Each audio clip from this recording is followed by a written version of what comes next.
AITA 4. Being entitled, by calling out my stepdad for the way he parents, or rather doesn't parent, his biological child.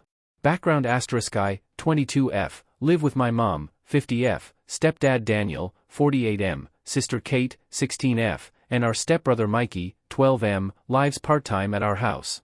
Daniel's marriage to Mikey's mom Jocelyn, also 48 I think, was very tumultuous and unstable.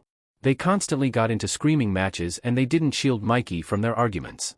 Daniel and Jocelyn divorced when Mikey was 8, so obviously he has some issues from it. Daniel deals with it, or rather doesn't, through avoidance. He's barely there for Mikey. He makes excuses and tells lies for why he can't pick up Mikey for the weekend or call him on the phone.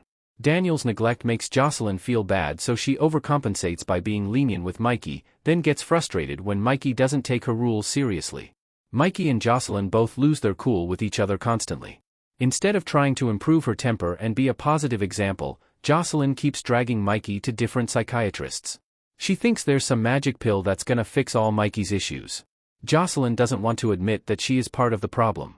Mikey's been to over a dozen different doctors in the last 2 years. They've apparently all tried explaining that medication won't change anything when the environment isn't healthy, basically telling Jocelyn and Daniel to step up as parents, but Jocelyn doesn't want to hear it. Why I'm posting * Mikey took summer school this year and Daniel promised Mikey that if he got good grades then he would take him to a water park. Mikey worked really hard and, except for AB in math, ended up getting all A's.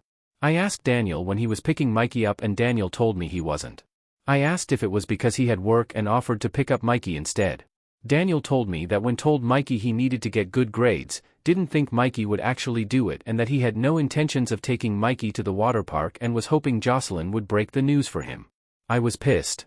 I snapped at Daniel that he and Jocelyn aren't together anymore, but Mikey's still his child and he needs to start acting like a parent. There's no excuse to lead Mikey on with an empty promise and neglect him in general. Daniel called me entitled and he and Mom threatened to kick me out of the house and shut off my phone. I told them to do whatever they wanted. If they want me to move out and pay for my own phone, I'll do so gladly. But I won't apologize for calling Daniel out when he acted shitty. Daniel and Mom ended up dropping it. I think I rattled Daniel because he ended up buying Mikey's ticket and rebooked our hotel room to include Mikey. Mom later told me that I was being entitled because Daniel pays extensive child support and it's not my place to say how he parents Mikey. But Kate agreed with me, saying money doesn't make you immune to criticism.